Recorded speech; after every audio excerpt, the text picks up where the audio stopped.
Assalamualaikum warahmatullahi wabarakatuh.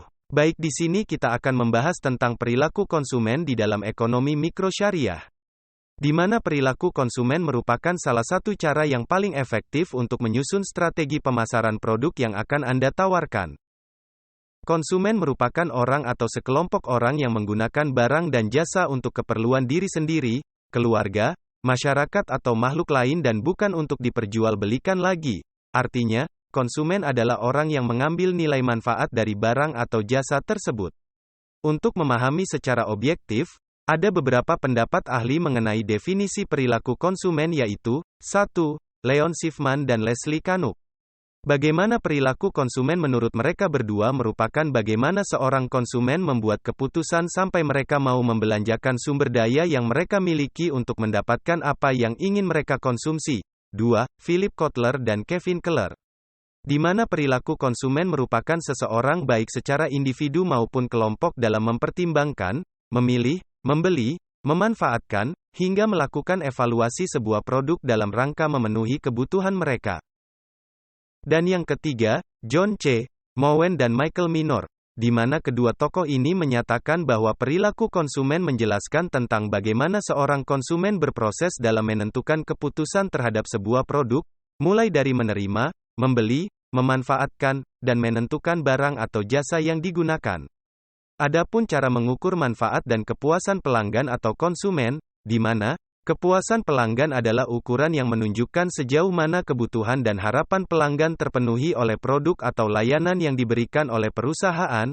Kepuasan pelanggan dapat dilihat dari berbagai aspek, seperti kualitas produk atau layanan, pelayanan pelanggan, harga yang sesuai dengan produk atau layanan yang diberikan. Adapun indikator untuk mengukur kepuasan pelanggan yaitu, 1. Retensi pelanggan. Di mana indikator ini mengukur seberapa banyak pelanggan yang tetap setia menggunakan produk atau layanan perusahaan. 2. Tingkat loyalitas pelanggan, di mana tingkat loyalitas pelanggan merupakan indikator lain yang dapat digunakan untuk mengukur kepuasan pelanggan. 3. Tingkat pengulangan pembelian. Di mana indikator ini mengukur seberapa sering pelanggan membeli produk atau layanan perusahaan. 4. Tingkat rekomendasi. Di mana indikator ini mengukur seberapa sering pelanggan merekomendasikan produk atau jasa yang ditawarkan oleh perusahaan kepada orang lain. 5. Tingkat keluhan pelanggan. Di mana indikator ini mengukur seberapa sering pelanggan mengajukan keluhan terkait produk atau layanan perusahaan. Adapun faktor yang mempengaruhi atau kendala perilaku konsumen, di mana setiap konsumen selalu menginginkan kepuasan atau utility dalam setiap kegiatan konsumsi yang dilakukan. Utility artinya produk tersebut memiliki fungsi membantu, berguna, dan menguntungkan. Jika dilihat dari sudut pandang ekonomi, utility dapat dimaknai sebagai kegunaan produk saat dikonsumsi. Adapun beberapa hal yang dapat mempengaruhi perilaku konsumen diantaranya yaitu, 1. Kebudayaan. Di mana, faktor kebudayaan dikatakan memiliki pengaruh yang paling luas dibanding faktor-faktor lain. Contohnya budaya timur yang mengajarkan untuk berpakaian tertutup menjadikan konsumen banyak yang suka membeli pakaian tertutup, masyarakat Jawa yang terbiasa makan dengan menggunakan tangan tanpa sendok membuat makanan sambal ala penyetan laris. 2. Sosial. Di mana, kelompok sosial terdiri dari keluarga, lingkungan tempat tinggal, teman pergaulan, dan masyarakat. Faktor ini memiliki pengaruh yang cukup besar dalam membentuk perilaku konsumen karena seseorang dibesarkan di dalam lingkungan yang bagaimana hal tersebut berpengaruh terhadap caranya mengkonsumsi sebuah produk. 3. Pribadi. Di mana, perilaku konsumen dapat ditentukan dari pribadi orang tersebut.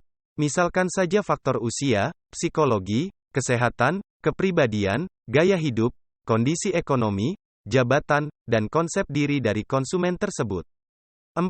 Psikologi. Di mana, faktor ini dipengaruhi oleh keinginan seseorang untuk diakui, dianggap ada, dan diterima lingkungan. Selanjutnya, derivasi kurva permintaan. Adapun efek substitusi dan efek pendapatan.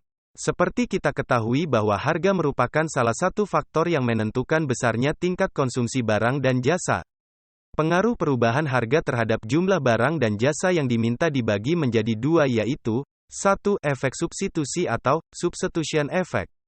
Di mana, Efek substitusi berarti efek karena perubahan harga suatu barang atau jasa, menyebabkan konsumen mengganti barang yang harganya lebih tinggi dengan barang yang harganya lebih murah. 2. Efek pendapatan atau income effect, di mana efek pendapatan mengacu pada perubahan permintaan komoditas yang disebabkan oleh perubahan pendapatan real konsumen. Adapun perilaku konsumen dalam pandangan Islam, di mana teori perilaku konsumen yang didasari oleh syariat Islam memiliki perbedaan dengan teori konvensional pada nilai dasar, motif, tujuan konsumsi, serta teknik dalam memilih dan alokasi anggaran untuk berkonsumsi. Teori Islam berlandaskan pada Al-Quran dan Al-Hadits sebagai ajaran Islam, sedangkan teori konvensional melandaskan pada asas manfaat dalam pandangan relativitas manusia. Adapun konsep maslahah konsumen Islam, di mana maslahah dapat diartikan sebagai segala bentuk keadaan, baik material dan non-material sebagai makhluk yang paling mulia. Dari segi tujuan maslahah dibagi dalam dua bagian yaitu, 1. Mendatangkan manfaat bagi umat manusia, baik bermanfaat untuk di dunia maupun di akhirat.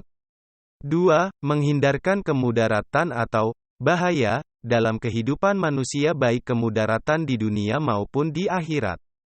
Semoga apa yang saya jelaskan dapat bermanfaat bagi kita semua. Terima kasih.